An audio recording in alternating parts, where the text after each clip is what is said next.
Eran las 10 de la noche del 31 de diciembre y el apocalipsis había decidido empezar en nuestra sala de estar, no con fuego y azufre, sino con el olor a pavo carbonizado, el silencio de unos altavoces muertos y la palpable tensión de una familia a punto de romperse. Mi padre, Ricardo, miraba el árbol de Navidad como si quisiera prenderle fuego con la mente. Mi madre, Marta, luchaba contra las lágrimas en la cocina, rodeada de los restos humeantes de lo que debía ser el banquete del año. Mis hermanos y yo, cada uno en un rincón, ahogados en la incómoda quietud que precede a una tormenta. La fiesta de fin de año de los Valdivia no solo estaba fracasando, estaba muriendo de una forma lenta y agónica. Habíamos tocado fondo. Y entonces, justo en el punto más bajo, en el silencio más denso, sonó un golpe en la puerta. 3 toques, secos, rítmicos, imposibles. No esperábamos a nadie más. Todos los invitados que iban a venir ya se habían arrepentido. Nos miramos, confundidos, casi asustados. Nadie se movió. Otros 3 golpes, con la misma cadencia paciente. Mi padre, harto de todo, caminó con paso pesado y abrió la puerta de un tirón, listo para gritarle al mundo su miseria. Pero no había nadie del vecindario. No era un repartidor perdido. En el umbral, recortada contra la fría noche de diciembre, había una silueta. Un hombre que ninguno de nosotros había visto en su vida. Y con una calma que desafiaba el caos que reinaba en nuestra casa, sonrió levemente y dijo una frase que lo cambiaría todo. «Disculpen la tardanza, creo que estoy en el lugar correcto». No lo estaba. No podía estarlo. Pero esa noche descubriríamos que, a veces, los mayores errores son en realidad el destino, tocando a tu puerta.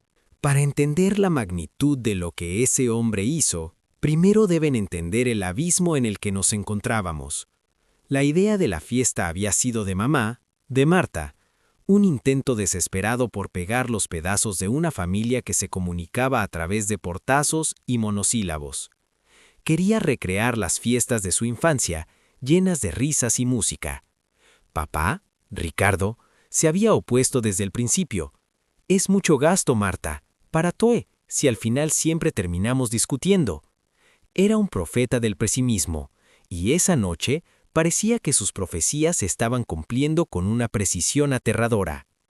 El desastre no empezó de golpe. Fue una lenta hemorragia de pequeños fracasos. Primero, la lista de reproducción.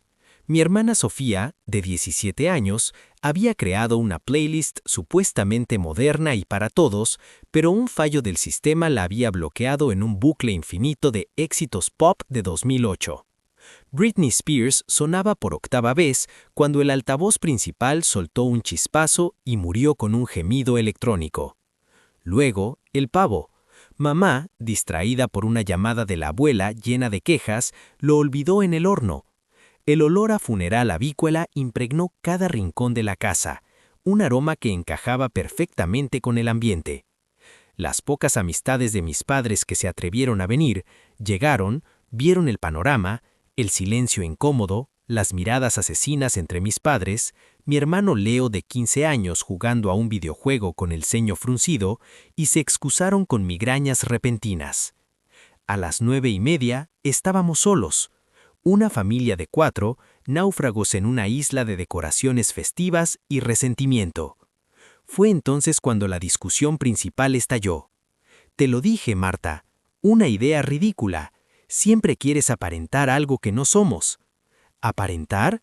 Ricardo, solo quería una noche normal, una noche en la que no te sintieras miserable por existir», replicó ella, con la voz quebrada. Y en medio de ese fuego cruzado, la luz principal del salón parpadeó 3 veces y se apagó, sumiéndonos en la penumbra de las luces del árbol de Navidad, que ahora parecían burlonas. Fue el golpe de gracia, la rendición, el fin, y fue en ese preciso instante de oscuridad y silencio total cuando sonaron aquellos 3 golpes en la puerta. Y allí estaba él. El hombre no era ni joven ni viejo. Su rostro tenía arrugas, pero sus ojos brillaban con una energía juvenil. Vestía un traje de lana gris anticuado, pero impecable, y sostenía un sombrero de feltro en sus manos. No parecía un vagabundo, pero tampoco un millonario. Parecía de otro tiempo. «¿Quién es usted?», preguntó mi padre, con la hostilidad a flor de piel. El hombre nos miró a todos uno por uno, y su mirada no era invasiva, sino comprensiva. «Mi nombre es Elías, y un amigo me dijo que aquí se celebraba la mejor fiesta de la ciudad». Era absurdo, una broma de mal gusto, pero mi madre, quizás por la pura desesperación, dio un paso al frente. «Pase», dijo, con un hilo de voz. «Ya no queda nada que pueda empeorar». Elías entró, y con él pareció entrar una brisa de aire fresco que barrió el olor a quemado. Su primer acto fue caminar directamente al altavoz muerto. No lo examinó, simplemente sacó de su bolsillo lo que parecía un bolígrafo de plata antiguo y sin tinta, y tocó con la punta 2 veces el centro del cono del altavoz. No hubo chispas, ni sonidos de reparación, pero de repente una melodía empezó a sonar. No era Britney Spears, era una pieza de guitarra acústica, suave, melancólica pero esperanzada, que ninguno de nosotros había oído jamás. Llenó el silencio, de una forma que parecía imposible. Mi padre se quedó con la boca abierta. Luego Elías se dirigió a la cocina. Vio la bandeja con el ave carbonizada. No hizo ningún comentario.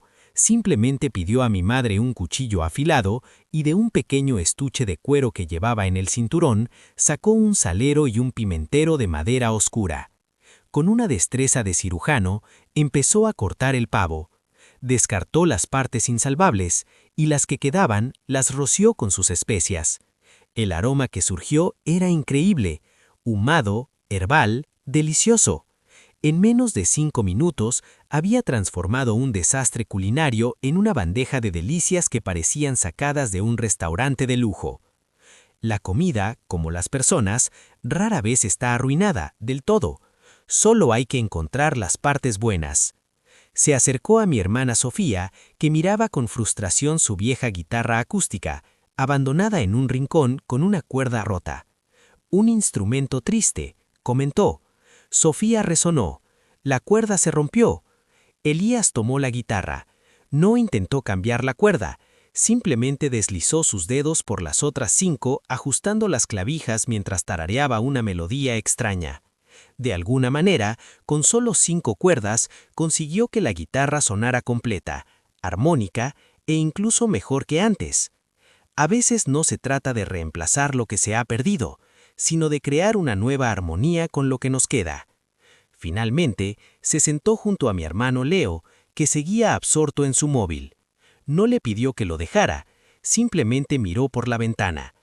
La Osa Mayor está especialmente brillante esta noche, y si te fijas bien, justo a su lado puedes ver la estela de las cuadrantidas. No es común verlas tan claras. Leo, el cínico, el que odiaba todo, levantó la vista a regañadientes. Y la levantó, y por primera vez en toda la noche, sus ojos se abrieron con asombro. Elías no daba órdenes, no ofrecía soluciones milagrosas, simplemente observaba, actuaba y transformaba. El ambiente en la casa empezó a cambiar, no de forma ruidosa, sino como el lento amanecer. El aire se sentía más ligero. Mis padres, en lugar de discutir, observaban a este extraño con una mezcla de desconcierto y gratitud. La música que fluía del altavoz era perfecta, creando una atmósfera íntima y cálida.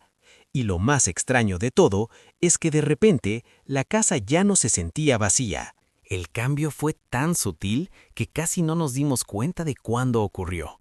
La música, esa melodía desconocida y cautivadora, pareció filtrarse por las paredes, por las ventanas y salir a la calle. Y la calle respondió. Primero fueron los vecinos de al lado, los Henderson, una pareja de jubilados con los que apenas cruzábamos palabra. Aparecieron en la puerta con una botella de vino, diciendo que habían oído una música preciosa y sentían curiosidad. Mi madre, ahora con una sonrisa que no la había visto en meses, les hizo pasar. Luego llegaron los Sánchez, la familia joven de enfrente, con sus 2 hijos pequeños.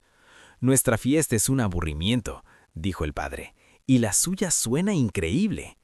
En menos de una hora, nuestra casa, que había sido un mausoleo de tristeza, estaba llena de gente. gente que traía bebidas, aperitivos, historias. El desastre se había convertido, de alguna manera inexplicable, en el epicentro de la alegría del vecindario. Y en el centro de todo, como un director de orquesta silencioso, estaba Elías. No hablaba mucho, pero su presencia era un imán. Se movía entre los grupos, escuchando, asintiendo, ofreciendo una sonrisa. Parecía conocer a todo el mundo, aunque nadie le conocía a él. Vi a mi padre, Ricardo, el pesimista, riendo a carcajadas con el señor Henderson mientras compartían un trozo de aquel pavo milagroso. Vi a mi madre bailando en el salón con la señora Sánchez, liberada de toda la tensión. Sofía, con su guitarra de 5 cuerdas, estaba sentada en los escalones del porche, tocando junto a otros chicos del barrio, creando una música improvisada y hermosa. Leo estaba en el jardín con un pequeño telescopio que el señor Henderson había traído, mostrándole las estrellas a los niños más pequeños. Éramos nosotros, pero no éramos nosotros. Éramos la versión de nuestra familia que mi madre siempre había soñado. Faltaban 15 minutos para medianoche cuando la música se desvaneció lentamente. El murmullo de las conversaciones también cesó. Todos los ojos se volvieron hacia Elías, que se había colocado junto a la chimenea, donde solo una vela parpadeaba. No pidió silencio, el silencio simplemente ocurrió, y entonces comenzó a contar una historia. No usó palabras, levantó las manos y a la luz de la vela sus sombras danzaron en la pared. Eran sombras que formaban figuras, una casa, 4 siluetas distanciadas en su interior, una oscuridad que crecía entre ellas. Vimos en las sombras la historia de una familia que había olvidado cómo hablar, cómo reír juntos. Vimos cómo las paredes de la casa de sombras se hacían cada vez más gruesas, atrapándolos. Pero entonces, una pequeña chispa de luz, una sombra diminuta, se colaba por una rendija, y esa chispa crecía, no con violencia, sino con paciencia, tocando a cada una de las siluetas, recordándoles la luz que llevaban dentro. Las sombras en la pared se abrazaron, la casa se iluminó desde dentro. Fue la historia más elocuente que he presenciado en mi vida, y todos en esa habitación, vecinos y familia, sentimos que contaban nuestra propia historia. Las lágrimas corrían por las mejillas de mi madre, pero esta vez eran de emoción. Mi padre la abrazó por los hombros, con la mirada fija en la pared. Alguien gritó: «¡Faltan 10 segundos para medianoche!». La tensión se rompió y un murmullo de excitación recorrió la sala. Todos empezaron la cuenta atrás, con las copas en alto. 10, 9, 8. Busqué a Elías con la mirada, para asegurarme de que brindaría con nosotros. Estaba allí, junto a la chimenea, sonriendo. 7, 6, 5. Me giré para abrazar a mi hermano. 4, 3, 2, 1. ¡Feliz Año Nuevo! La casa estalló en vítores, abrazos, besos y el sonido de copas chocando. Fue un momento de pura y absoluta felicidad. Cuando el primer estallido de euforia pasó, unos segundos después, mi madre se abrió paso entre la gente. «Tengo que darle las gracias a Elías», dijo, pero al llegar a la chimenea se detuvo. Estaba vacía. Elías no estaba allí. «¿Alguien lo ha visto?», preguntó en voz alta. El murmullo de celebración se convirtió en un murmullo de confusión. Nadie lo había visto salir. La puerta principal seguía con el pestilla por dentro. Las ventanas estaban cerradas. Buscamos en la cocina, en el jardín, en el piso de arriba. No había rastro de él.